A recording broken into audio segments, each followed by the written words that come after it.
Welcome back to all. I am Mar Ibrahimi, Global Chair of Chi 100, and this is our intimate space for books, in this case, Seeking Peace. Every month we are here on this friendly and enjoyable conversation that we have and we get used to, because global networking is about that. It's creating, enable an environment for discussion, for enjoying, because that is about this space, but also to create connections from different parts of the world. In this case, from California, from Michigan, from India, here from Spain, different cultures, different view, different experience and way to approach problems. And here we are, this is our wealth, to be together. Global networking from a big perspective, but also with these small gestures that we do to unite people. Thank you, ladies, for being here. And please welcome Birgitte Tan to your home. That is this one. Thank you so much, Mar. It's such an honor and a pleasure to be with all of you today, discussing the final chapter of Seeking Peace, which is Little Butterfly. Listen up and see why it's called Little Butterfly, associated with your little finger. Thank you. Tanya? It's so nice to be here, ladies. And Birgitte, thank you so much. And Little Butterfly, I love the reminder of the little finger of what it is that we need to keep mindful of. I'm from Michigan, and the little butterfly reminds me to take notice of the little things. And I like that about that book. Namrata. Thank you so much. Namaste from India. I'm Namrata, Gallup coach from India, and it's always great. I always look forward for this date of the month to collaborate and to network with all you lovely ladies. And yeah, going back to the basics of Little Finger, I love Little Finger and talking about butterfly. I love the concept of deep inhaling and exhaling exercise of the book. A very basic thing we keep doing, but the concepts which have been explained in the book and the word deep gives a very, very insightful way of being mindful and being present and just inhaling and exhaling with all the love. So I love that about this chapter. Thank you so much for that. Birgitte, you say, I will read it. I'm very sorry if you and or your loved one has had to go through the dark valley of life. Please feel my arms around you, enveloping you with love and strength for your journey. I am here for you. You are not alone. With love, gratitude, and warmest regards, Birgitte Tan. G is like that. Don't think that this is the way you write. It's also G is like that. And you really embrace us with all that tenders. And this is the why we are here, because of that words. And that's why you are here, and that's why you write this book. And please let's move forward on what means this chapter and why you write it, why you get to this 5 finger, that's this mysterious little butterfly. Yes, thank you so much, Mar. The 5 fingers we discussed before, and I'll review just briefly in case this is your first time, is actually using your fingers to remind you the tips and tools for being able to navigate through changes and heartbreak and challenges and grief easily. And this month, this is the 5th month, so we arrive at the little finger. Now, one thing I want you to know is little finger is, as the book says, is actually not so little at all. It is very important. The last finger, the 4th finger, and this one is the one will allow you to launch, to move forward into the directions that you would love, and win and triumph and thrive faster and easier even as you go through changes. And so listen up, so you find out a little more on why this little finger, the little butterfly, allows you to be propelled toward where you want to be. Ladies, Brigitte say finding seeds of good. No? But how we can find good on a tragedy? Yes. How we can do that? Namrata, Tanya, have you go through that situation when you have to imagine yourself that there would be something new, something good after all that tragedy? Please, go ahead, Tanya. Yes, definitely. That really impacted me. The visual that you gave in the story of the young man and the burned home and his favorite tree being burned down, Mm. and trying to find the good in that. And there are times in life, and for me, death of a vision, allowing it died, and trying to find a seed of goodness in that. What good is, okay, this was my lifetime goal. I just knew I was going to achieve it. And now it does not appear that it's going to happen. And I had to look for the good in that. And what I did was I did find one small seed of goodness in it, and that's that it opened my eyes and opened me up to another opportunity, a greater opportunity that I may have put on a back burner had I pursued the other goal. So finding a seed of goodness really does change your perspective and pulls you out. I don't know, Namrata, I don't know if you've had to experience that at all.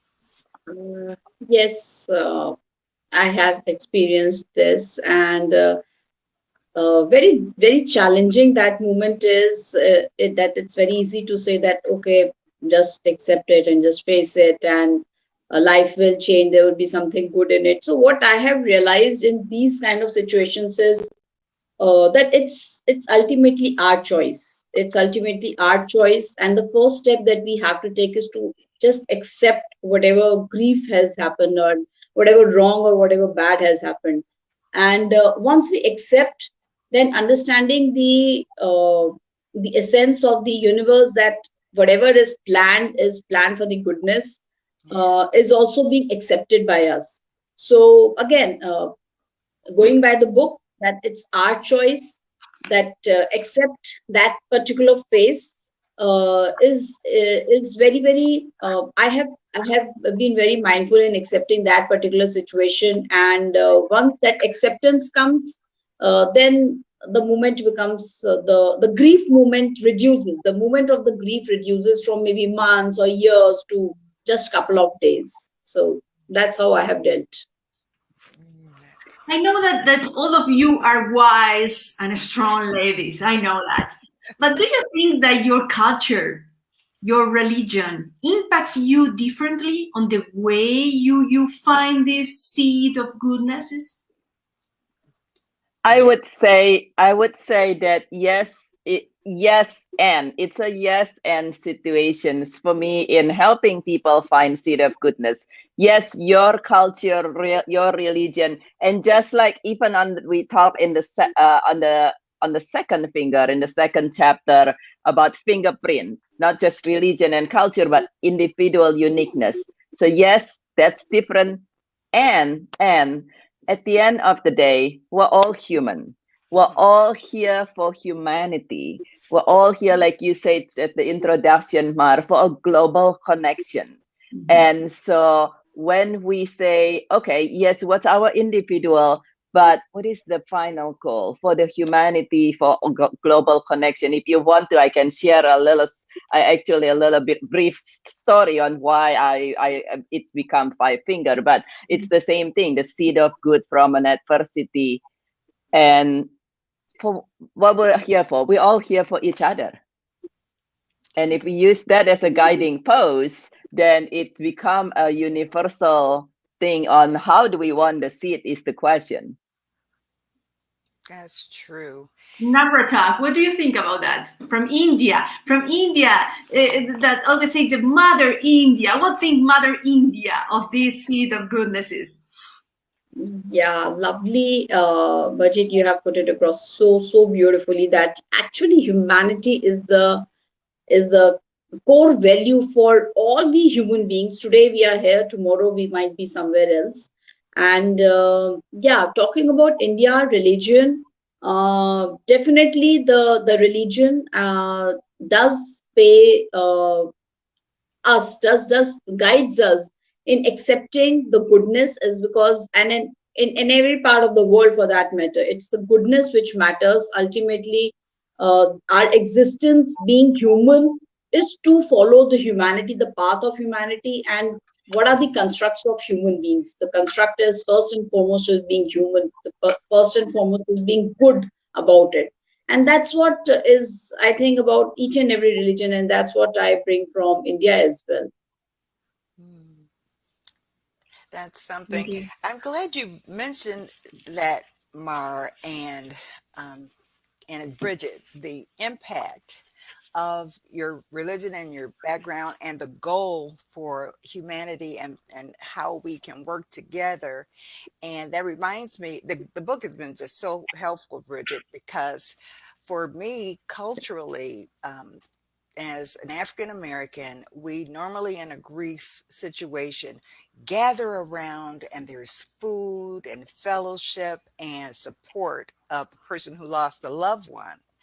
And personally, I find that when that happens, I appreciate that, but sometimes I like to be to myself. I like to just really have time to adjust to that loss and what has happened. And so that's a little different. And that makes me think about other cultures, and then being able to be sensitive and look at the way they handle grief in their culture. In my religion, um, I think about the salvation aspect, and that's always calming. If a person has a relationship with God, has had a relationship with the Lord, I have more peace because I know where they will be or where they are. And that's always a comfort for me. And so the religious portion, and being a Christian and having that belief, that normally gives a lot of peace in those dark situations and when I've lost a loved one. Of course. We don't have to believe. You only need to be open-minded. Mm. I don't know if I am totally agree. I will. I tell you right now. I am very honest to you. I don't know, but please, Yes. I will let you, all of you, have a say on this, and then I will give you my opinion. Please, Bridget, please. I, yeah, I find it at the beginning. It's where it can be very challenging for you to believe in something new, whether it is you, let's say you have a brand new career. We're not talking about just grief and this kind of journey. Let's say you have a brand new career. It might takes you a little moment, and just like if you go into a new workplace and you say, oh my God, everything is different and everything look unfamiliar. And you might not necessarily jump into that and say, it's okay, I believe in everything that this company doing. The same thing with this journey. You might not necessarily, if this is new for you, this way of looking at things and this way of approaching life, you might not say, oh yeah, okay, I'm going to believe this 100%. But if you allow yourself to be open-minded and take the next step and takes the next step, before you know it, you don't even have to try. To me, for me and my client, you don't even have to try to believe. The change that you see, the result that you see will help you believe and then create the momentum for you to move forward. Mm. Mm. It's an opinion from the author, so it's a Yes. powerful opinion, isn't it? Tanya, what do you think about this? Yes. Well, the adjustment is something. Sometimes I'm really adverse to change.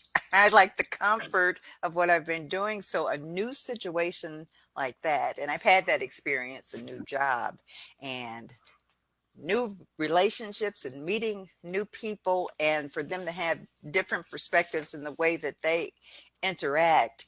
And I did have doubt.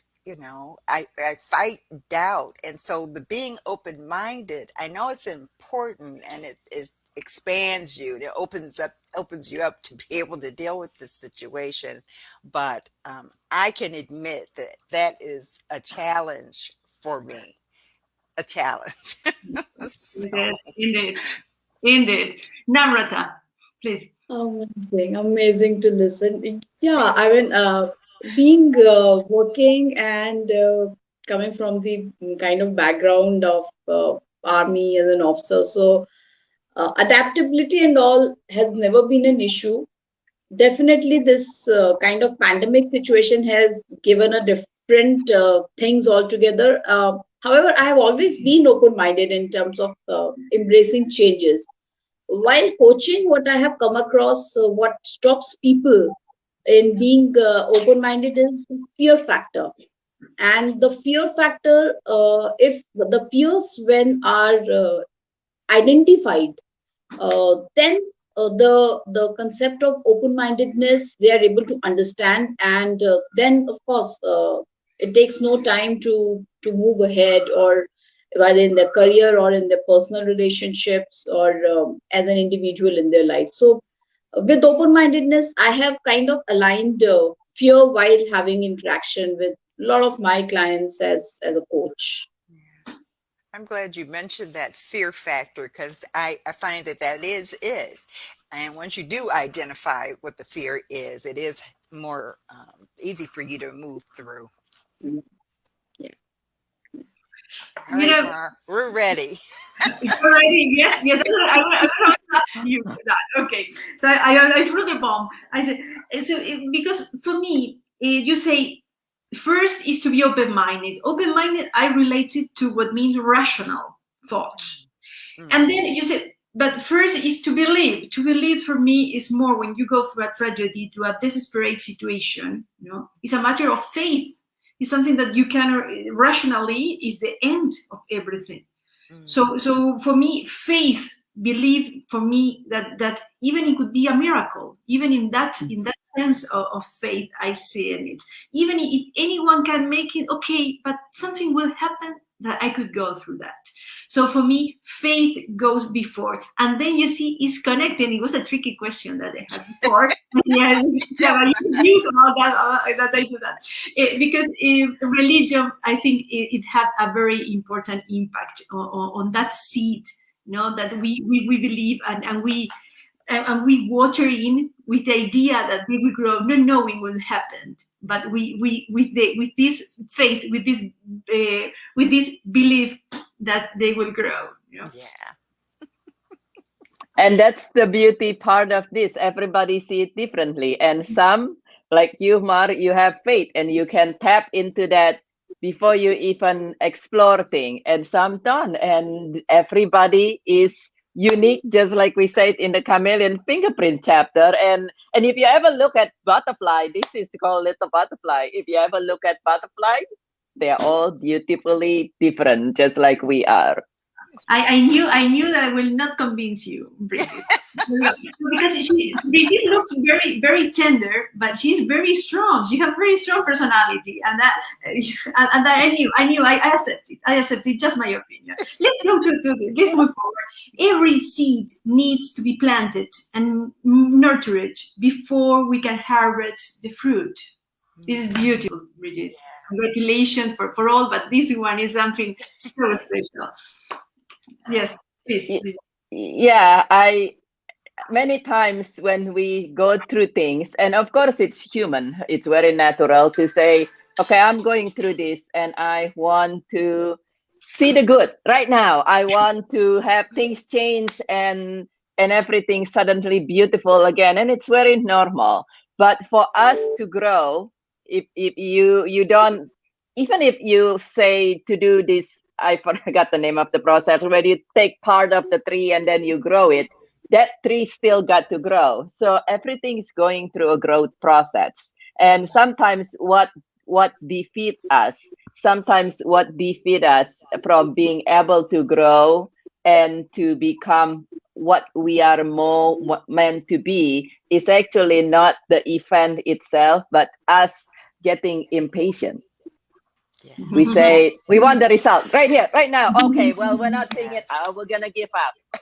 But if you Right. remember the process of the seed, it takes more time and nurturing of what it is that you love more to grow.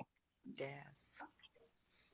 Yeah. That is true. And oh, nurturing that seed. And it is tough to determine when you've had a loss and you find the seed of good in it and trying to figure out how to nurture that.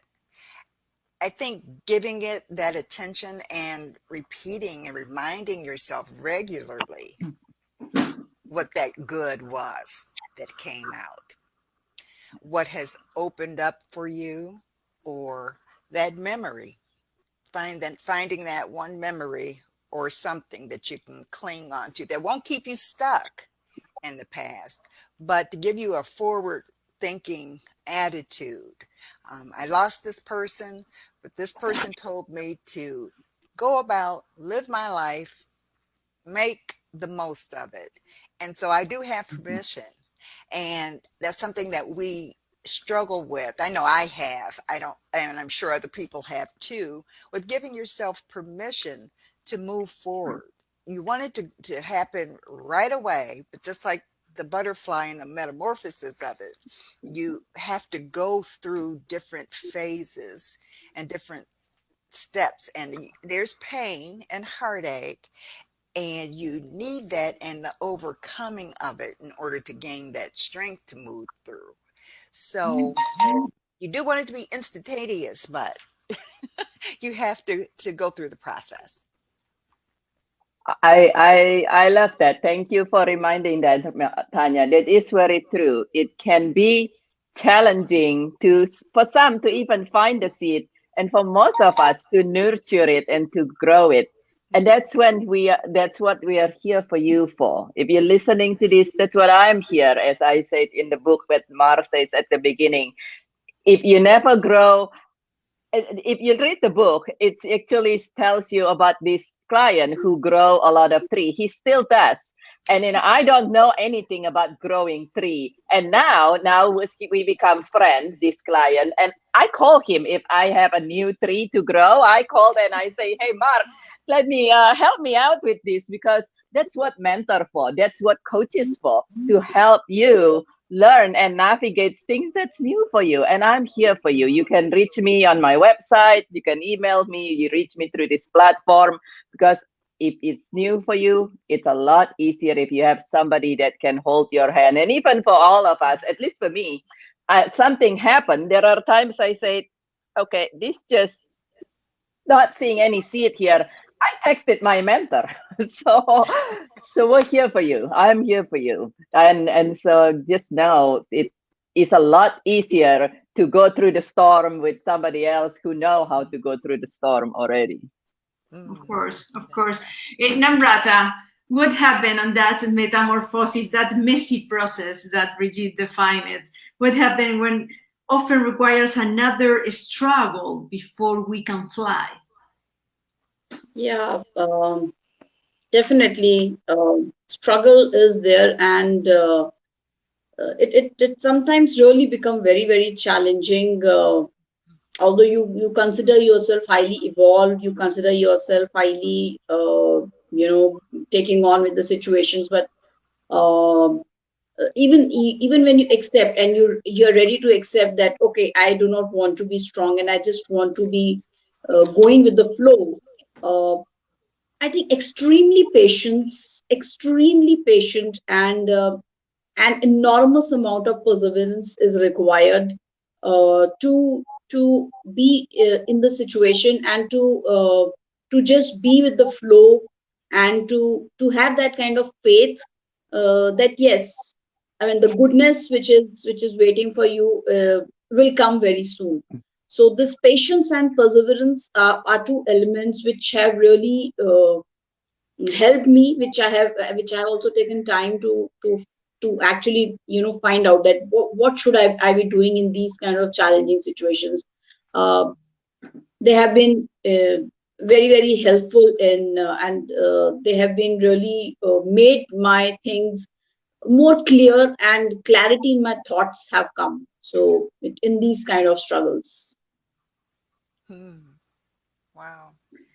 And we come to this, to my favorite part of the book. Yes, that is this Japanese philosophy of wabi Wabi shabi. sabi. No? I love it. I love it. Uh, Find beauty in imperfection. We Yeah. live in a world where everything is getting perfect, or we aim to get perfection, and we see that it doesn't work. We don't get into perfection, especially when we try to introduce technology and substitute for other aspects that only human creativity could bring. So for me, it's totally timing, because now after the pandemics, we are using technology on a higher level, and we need to be able to find beauty in imperfection and to go back to many aspects that make us human. So what is about this Japanese philosophy that we broke a vase, we broke this vase, yeah, and then put it one by one, and all the imperfection that these pieces make us pass the light through them, and there we find the beauty. It's something yeah, so magnificent, because we are going to find with a broken person that or broken heart, as Brigitte defined it. You are not broken, you remember, no, you're not broken, you have a broken heart. And but we find beauty on that. Please, ladies, this is as I told you, I am passionate about this part of the chapter. Yes. Yeah. yeah. You're not broken, even if you feel and your heart is broken right now. Like Mar says, like we says in the book, sometimes something are broken to allow light into that. What's inside of you receive more light. Talking about growing seed. Seed, even though it is underground, it needs light. And so when you are feeling that you are being broken, that's for light to reach you, to grow what's inside of your heart, the seed of good. And if we can remember that, even in the darkest night, you know that if you are growing seed, you put them in the ground, and for that seed, it seems like everything is dark. And so just remember that even in the darkest night, that you are that seed of good right now. It's still seemingly dark, and things were broken because that's to allow light to reach you. Wow. That was beautiful. Yeah, wabi sabi. Bridget, what a thing to have there for us to read and really get our minds wrapped around.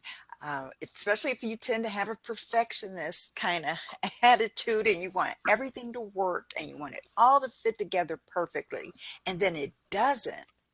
And I think it opens you up to more kindness when you accept that it's not perfect, but there's beauty in this. It makes you more soft. It opens you up to other people and what their perspective is, and in your situation and what you've gone through.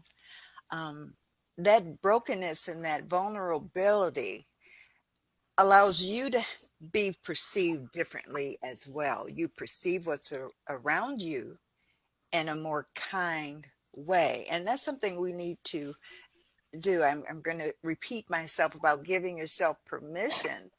And that's a kindness. Be kind to yourself. Allow other people to be kind to you. And I think that's the beauty in the imperfection.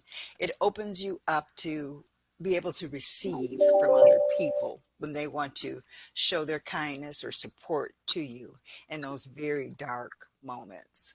So I really appreciate that wabi sabi concept. I don't have to be perfect. I don't have to move through this perfectly, and it can still be beautiful. Yeah, amazing, amazing. And this enlightenment has come to me recently. Uh, when you talk about real versus perfect, and perfectionism is not achievable. Why it is not achievable? Majorly because of three reasons.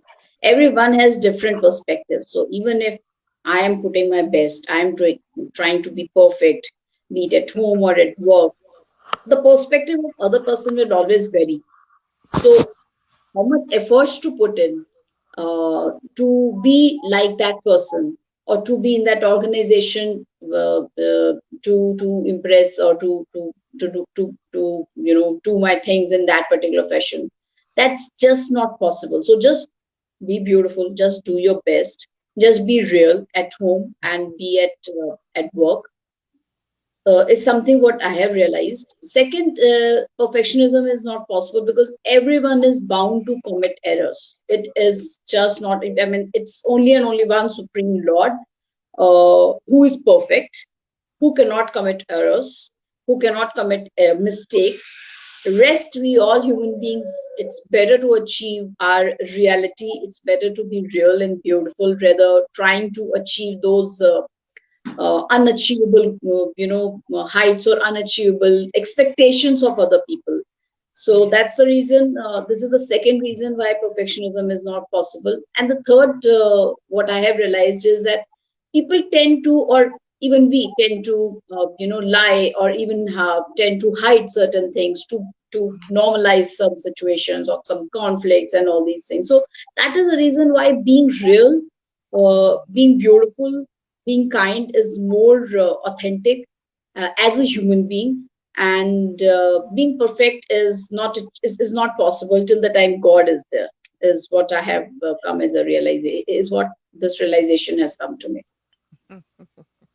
To be authentic, that would Namrata say that is absolutely beautiful because it's the essence of everything. But Yeah. we are living an era where we are authentic. The people who post in Facebook, what we see with marketing campaigns, what we are living, is the reflection of authenticity, or we are living on a fake in certain aspects. I don't want to be dramatic. I don't want to break this atmosphere. Yeah, no, I just want to be a little bit realistic. Just reflecting. Is an easy era. I think that is the question. Is an easy era to be authentic because the resources are there. Yeah. Yeah. See, No, being We're asking. authentic does. Oh, I'm sorry, Namrata. I wanted to clarify the question. Is it easy to be authentic? Was that the question? Yes, Yeah. I think it's easy to be authentic and real rather being perfect. Okay. In the current time, to think it's easy. Yes. It's easy to be real. It's very easy to be real. Just show even if you're feeling bad, sad. Um, that's, I think, going to be more authentic rather trying to just keep meeting the expectations of the other people and trying to have conflicts within our own selves. That's what Yeah. I'm not God. I'm not superhuman being. Is somewhat sometimes it's good to say this to your own self as well. So when we keep saying to our own self, that comes to your consciousness and that gets reflected, and that becomes the habit. Tanya? It's Yeah. Sorry. Namrata, yeah? Mhm. You have something more, Namrata, to say? No, no, Okay. nothing. Thanks. I'm glad that Namrata mentioned that, and Mara, that you asked that about the authenticity. I have a network marketing background, and being trained in business and perception, and your the way you need to present yourself in the public and in that business. And these days is too stiff and unrelatable. And now it is the authenticity that's the draw. Like Namrata said, people want to see the real you. They want to see that you had a bad day. You don't have a good day every day. They want to see that your hair is not behaving on that day. You don't look like you just left the salon or a glamour magazine. They want to see that, yeah, my child has my child does misbehave and I have to do some things to try to make the corrections. People want to see that authenticity, and that is what brings beauty and growth in whatever it is that you're doing, and helps you to be relatable. Finding beauty in the imperfection, that is authenticity, Yeah. Brigitte, what do you think about that? We would what we say, and Tanya, is really something to take into account, because it's what we are living in Facebook and all the social media, that is covering half of our life. Brigitte. I would say it's very beautiful. I love the authenticity discussions because yes, that is finding beauty in imperfection is basically embracing the great, the wonderful, and the not so great and not so wonderful about yourself. And easy is actually a perception. The word easy, I love that. It's a perception. Something that's easy for you might not be easy for something else. Now, I would say the word right now is more open. It's a lot more open and welcoming for us to be authentic, to be imperfect, like Tanya says and Namrata says. Is it easy for you? You decide. And for some of us, it's easier because the people are more accepting. But for some of us, my journey is such that for me to be authentic, for me to embrace imperfection was a really, really long journey, to say the very least. So was it easy? Heck no. Just to say that. Right. It wasn't. But can you do it? Absolutely. With the right guidance, with the right support, you can do anything that will allow you to be even better and greater than where you have been.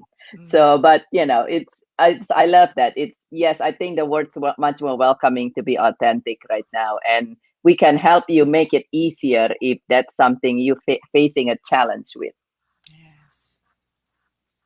It seems that ages as we are living of uncertainty are forcing us to reshape the way we communicate with others in a more imperfection way, Yeah. And we are an example of that. We are you see this broadcast that we are doing, we do it by our own.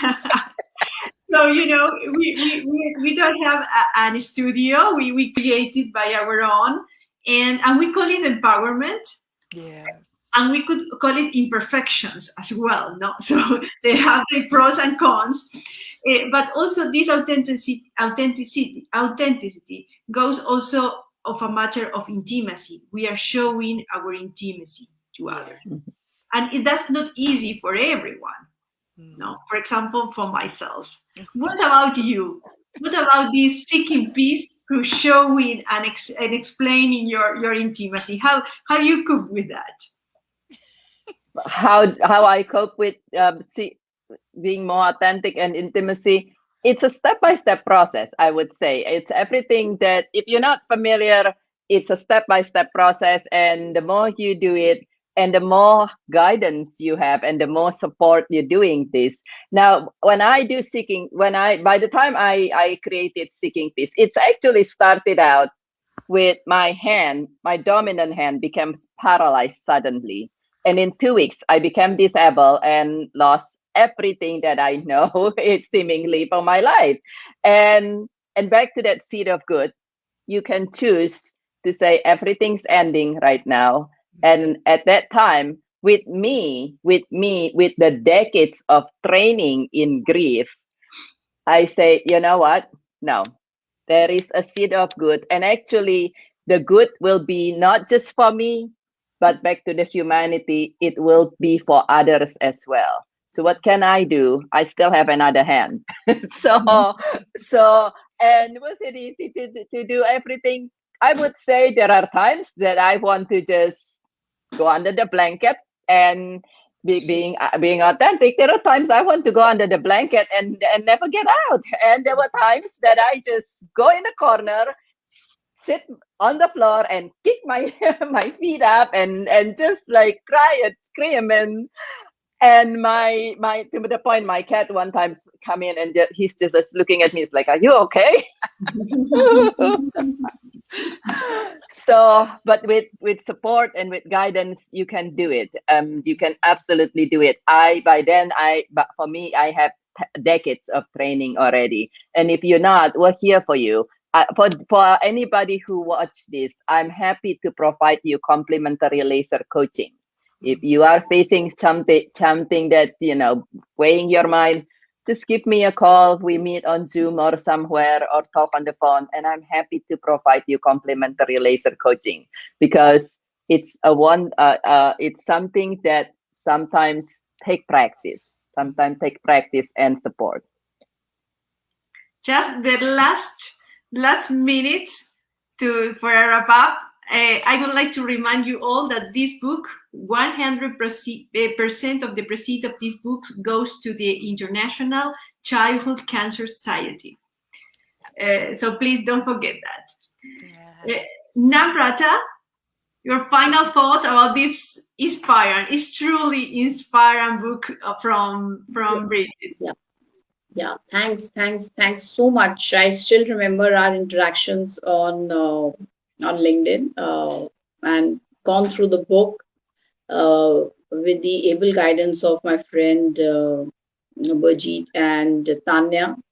I think amazing book, a very real book, step-by-step process of understanding, accepting grief, overcoming the grief.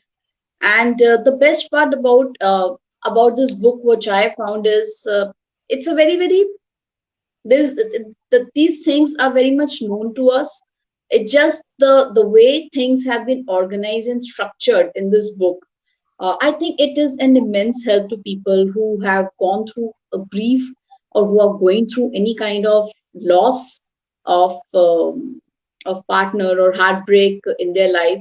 A must read for all of the people, because all of us have got grief. There is no superhuman being who have not gone any kind of grief. So I think a must read. So thanks so much for the author, Vajit, to have such a beautiful book written in the simplest of the language. So great. Thank you so much. Yes, and I concur, Bridget. And I love your word pictures. And what really is stuck in my mind right now is that butterfly metamorphosis, and the idea that if the butterfly, how could a caterpillar, or how could a butterfly fly if they still had all the weight of all the, if they didn't have the process that they needed to get strong wings, how could they even fly? And so that word picture, and the idea of have you ever tried to jog with a backpack full of rocks, you carrying all that weight? I just love those word pictures, and it really does bring to light how we need to shed and what we need to get rid of. And those are the things that help us to move through our grief. So thank you so much. This has been a fantastic read. And thank you, ladies. I've had fun. I've enjoyed our talks. Brigitte. Thank you, Mar. Yeah, I would say, like Namrata and Tanya says, when you're going through things, it's a process. And the book is something that's wonderful to guide you. But if this is something that you are going through, then sometimes it's even easier, and you will be able to move faster and with a lot more ease as well, if you have guidance, if you have somebody. If you ever have driving nowadays, with comparing driving with a map in the past and now driving with a GPS, it's a lot easier, and you're much safer too with the GPS. So connect with me, and I'm happy to provide you with complimentary laser coaching if you're going through things, and even point you perhaps where in the book do you need to read, so you know what to do next. And so simply connect with me. I'm here for you. Seeking Peace, 5-finger method. This is the 5-finger method, so it's the last one. But we promise to come back with more that we are going to you see that we have all many ideas, and these 40 minutes we cannot cover all, but we are going to come back with another book or another thought or another moment because we enjoy. And G100 is also about that, not just, as I say, this global big project, but also this small, intimate conversation that empowering so much. And we trust that we get empowered by this conversation. So please follow us and stay tuned. Till next time. Bye, ladies. Thank you so much. Bye. Bye-bye.